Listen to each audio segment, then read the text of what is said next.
अस्सलाम वालेकुम। मैं हूं जावेद हुसैन और आप देख रहे हैं मेरा यूट्यूब चैनल लर्न विद जेच। तो आज हम जिस टॉपिक की बात करने वाले हैं वो रिलेटेड है मैट्रिसेस से। मैट्रिसेस आपके चैप्टर का यूनिट 19.1 और 19.2 जो दोनों यूनिट्स हैं ये आपके इस मैट्रिसेस के टॉपिक में इंक्लूड है। ठीक। अब इस टॉपिक पर जाने से पहले हमें ये समझना ज़रूरी है कि मैट्रिसेस है क्या, और इसको समझने के बाद जो है वो हम अपने क्वेश्चंस की तरफ मूव करेंगे। तो बिला ताख़ीर शुरू करेंगे। आइए शुरू करते हैं और समझते हैं कि मैट्रिसेस क्या है। मैट्रिक्स को समझने के लिए यहाँ पे मैं एक एग्जांपल लूँगा, और पहले मैं कुछ रैंडम नंबर्स कंसीडर कर रहा हूँ। जैसे फॉर एग्जांपल आपके पास यहाँ पे कुछ रैंडम नंबर्स हैं, जैसे 1, 3, 8, 9, 6 वगैरह। ये कुछ रैंडम नंबर्स हैं। अब मैट्रिसेस क्या कहती है? मैट्रिसेस दरअसल कुछ भी जो रैंडम नंबर्स मौजूद हों आपके पास, उनकी अरेंजमेंट को कहते हैं। ये कैसी अरेंजमेंट है? जैसे फॉर एग्जांपल मैट्रिसेस को लिखने का तरीका क्या होता है कि आप जो है वो सबसे पहले इस तरह दो ब्रैकेट्स बनाते हैं, और आपके पास जो भी रैंडम एलिमेंट्स मौजूद होंगे उनको इन ब्रैकेट के दरमियान लिखते हैं। जैसे यहाँ से मैं कुछ एलिमेंट कंसीडर करके इन ब्रैकेट्स के दरमियान लिखूंगा। जैसे यहाँ पे मैंने लिख दिया 1, जैसे 3, 8 और 9। ये आपके पास जो है वो मैट्रिक्स की फॉर्म है। इट मीन्स दैट आपके पास कुछ रैंडम नंबर्स मौजूद थे, आपने उनको दो ब्रैकेट्स के दरमियान अरेंज करके लिखा। इस प्रोसेस को क्या कहते हैं? मैट्रिसेस कहते हैं। और भी मैं मैट्रिक्स बना सकता हूँ, जैसे कुछ और रैंडम नंबर्स के सामने लिख देता हूँ। जैसे यहाँ पे मैंने एक और नंबर इंक्लूड कर दिया 10, 11, फॉर एग्जाम्पल 4 वगैरह। अब इन इन रैंडम नंबर से मैं एक और मैट्रिक्स बना रहा हूँ। जैसे ये आपके पास एक मैट्रिक्स है। अब इसमें से मैं कुछ एलिमेंट्स कंसीडर करूंगा। जैसे आपके पास 1, 3, 8, देन 9, 6 और 10। ये मैट्रिक्स पहले वाले मैट्रिक्स से थोड़ा डिफरेंट है, लेकिन ये भी जो है वो रैंडम नंबर्स की अरेंजमेंट है, तो ये भी एक मैट्रिक्स है। तो इट मीन्स दैट मैट्रिसेस जो है मुख्तलिफ तरीके के हो सकते हैं। अब इन मैट्रिसेस को जो है वो, क्योंकि आप देख सकते हैं कि जो मैट्रिक्स है ना, एक तरह से आप इनको, इनकी जो अरेंजमेंट देख रहे हैं ना, ये एक रेक्टेंगुलर फॉर्म है। रेक्टेंगुलर फॉर्म का मतलब है इनकी शक्ल जो है ना बिल्कुल किस जैसी है?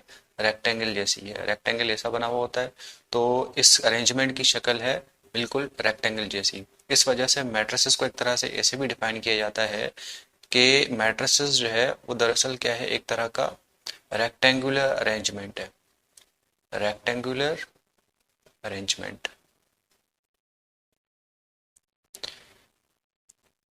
Rectangular arrangement of elements. अब आपके पास ये एलिमेंट्स, ये नंबर्स भी हो सकते हैं, हो सकता है कि कोई वेरिएबल भी हो। जैसे आप अगर वेरिएबल्स का कोई मैट्रिक्स बनाना चाहें तो ऐसे बना सकते हैं कि यहाँ पे ए, बी, सी, एक्स, वाई, जी वगैरह। ये भी एक मैट्रिक्स है, लेकिन इसके अंदर जो एलिमेंट्स है वो क्या है? वेरिएबल्स हैं। आपके पास नंबर्स भी हो सकते हैं मैट्रिक्स के एलिमेंट, और वेरिएबल्स भी हो सकते हैं। अब देखें मैट्रिसेस को ना पहचानने के लिए, या फिर मैट्रिसेस जो है वो किन किन तरीकों के हो सकते हैं, उसके लिए ज़रूरी है कि आपको पता हो कि मैट्रिक्स जो है उसका ऑर्डर क्या है। ये जो लफ्ज़ ऑर्डर है, ये मैट्रिक्स के लिए बहुत इंपॉर्टेंट है, क्योंकि ये ऑर्डर जो है वो हर मैट्रिक्स की पहचान होती है। तो ऑर्डर पता करने के लिए ज़रूरी है आपको दो चीज़ें पता हों। एक तो पता होनी चाहिए आपको रॉस, दूसरा आपको पता होना चाहिए कॉलम्स।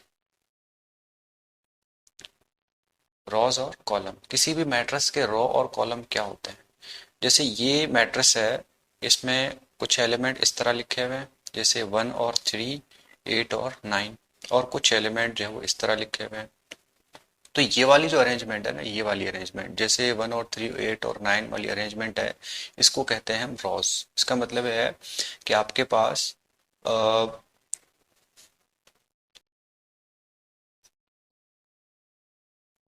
ये जो हैं 1 और 3 और 8 और 9, ये आपके पास क्या कहलाएंगे? इस मैट्रिक्स के रॉस कहलाएंगे। ठीक है।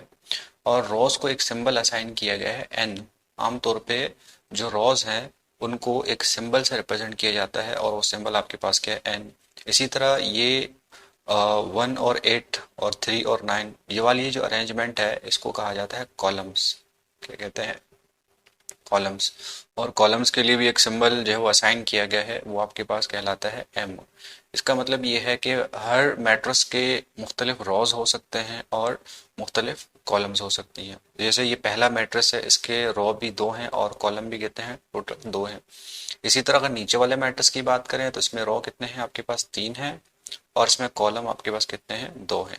और इस मैट्रिक्स की बात करें तो इसमें दो रो हैं और कॉलम कितने हैं, तीन है। ठीक है। तो अगर फॉर एग्जांपल इस मैट्रिक्स की बात करें, पहले मैट्रिक्स की बात करें, तो इसमें n की वैल्यू क्या है, n की वैल्यू मतलब रॉस, वो आपके पास कितने हैं, टू है। और इसमें m की वैल्यू कितनी है, ये आपके पास कितने हैं, ये आपके पास दो हैं। तो ये रो और कॉलम्स जो है ना, वो उस मैट्रिक्स का ऑर्डर बताते हैं। अब ऑर्डर को लिखने का क्या तरीका है, ऑर्डर ऑफ मैट्रिक्स होता है क्या है वो समझ लेते हैं। ऑर्डर का मतलब होगा n मल्टीप्लाई बाय m। किसी भी मैट्रिक्स के रो को उसके कॉलम से मल्टीप्लाई करके लिखेंगे तो ये चीज क्या कहलाएगा, उस मैट्रिक्स का ऑर्डर कहलाता है। तो अगर हम पहले मैट्रिक्स की बात करें तो जिसमें दो रोज और दो कॉलम थे, तो n की वैल्यू आपके पास कितनी है, उसकी n का मतलब है रोज, तो उसके n की वैल्यू टू है और उसके m की वैल्यू भी आपके पास कितनी है, टू है। तो हम कह सकते हैं टू बाय टू। ये जो पहला मैट्रिक्स है इसका ऑर्डर आपके पास क्या है, to by to.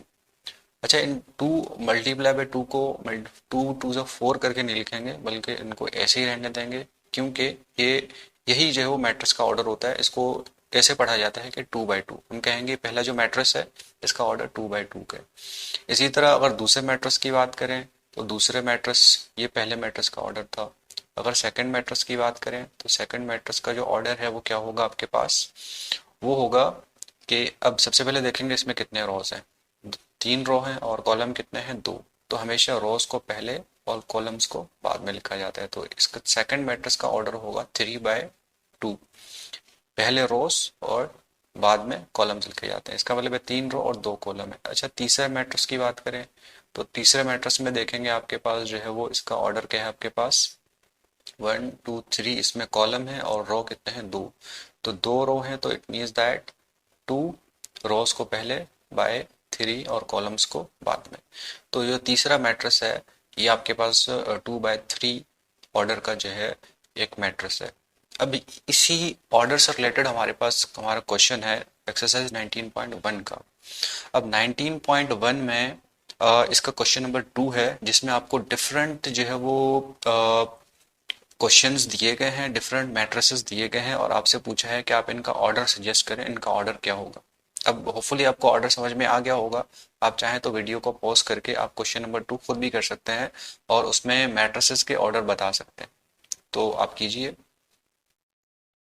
Ji, hopefully आपने कर लिया होगा। अब अगर आपने नहीं किया, अगर आपको समझ में नहीं आया, तो आइए हम अपने क्वेश्चन नंबर टू को करते हैं और देखते हैं कि भाई आपके पास किन किन ऑर्डर के मैट्रिसेस मौजूद हैं। तो क्वेश्चन नंबर टू की तरफ मूव करेंगे। क्वेश्चन नंबर टू, अच्छा वन जो है वो इस टू के बाद करेंगे, क्योंकि पहले एक बेसिक जो टॉपिक है मैट्रिक्स का उसका ऑर्डर है, ऑर्डर पता होगा तो देन जो वो फर्दर क्वेश्चंस आगे सॉल्व कर सकते हैं। तो हम आते हैं अपने फर्स्ट क्वेश्चन की तरफ जो ऑर्डर ऑफ मैट्रिक्स से रिलेटेड है। जी, तो आपके सामने ये क्वेश्चंस मौजूद हैं, ये क्वेश्चन नंबर टू है। और अगर आप जो है वो इसमें देखेंगे कि पहले मैट्रिक्स में देखेंगे कि उसमें आपके पास कितने रॉज हैं, फर्स्ट रॉ, ये सेकंड रॉ, ये आपके पास थर्ड रॉ। इसमें तीन रॉज हैं और कॉलम भी कितने हैं, तीन है, वन टू और ये थ्री। तो हम कहेंगे कि जो पहला मैट्रिक्स है इसमें एन भी दो हैं, मतलब रॉज भी दो हैं, बल्कि तीन है। आप इसमें एन की वैल्यू भी थ्री है और एम की वैल्यू भी थ्री है। और ऑर्डर का मतलब क्या होता है, ऑर्डर का मतलब होता है एन मल्टीप्लाई बाय एम। तो अब यहाँ पे देखें पहला वाला जो मैट्रिक्स है इसका ऑर्डर क्या होगा, इसमें एम एन भी दो हैं, तीन है बल्कि, और एम की वैल्यू भी आपके पास क्या है, थ्री है। इट मीन्स दैट पहला जो मैट्रिक्स है उसका ऑर्डर क्या होगा, थ्री बाय थ्री। अगर सेकंड वाले की बात करें तो सेकंड में वाले में देखेंगे आपके पास यहाँ पे रॉज भी जो है वो कितने हैं, इसमें टोटल आपके पास जो है वो तीन रॉज हैं और कॉलम कितने हैं, दो। हम कहेंगे इसका ऑर्डर क्या होगा, रोज तीन है तो रोज को पहले, कॉलम दो है तो कॉलम को बाद में लिखा जाएगा। थर्ड मैट्रिक्स की बात करें तो थर्ड मैट्रिक्स में आपके पास वन टू थ्री, तीन कॉलम है और रोज कितने हैं, वन टू, दो कॉलम दो रोज हैं इसके अंदर।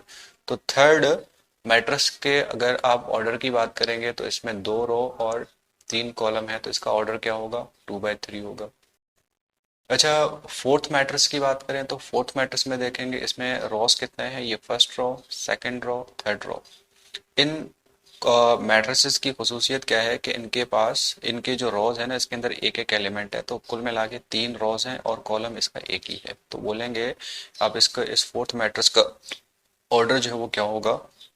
अगर इस फोर्थ मैट्रिक्स के ऑर्डर की बात करें तो 3 तो रो हैं इसमें, लेकिन कॉलम एक है, तो हम इसका ऑर्डर बोलेंगे तो कितना होगा? 3/1।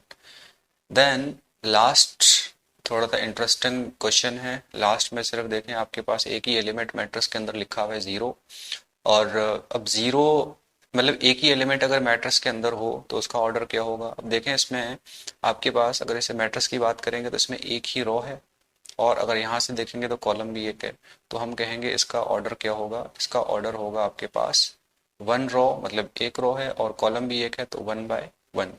तो होपफुली आपको ये जो है वो ऑर्डर का टॉपिक समझ में आ गया होगा।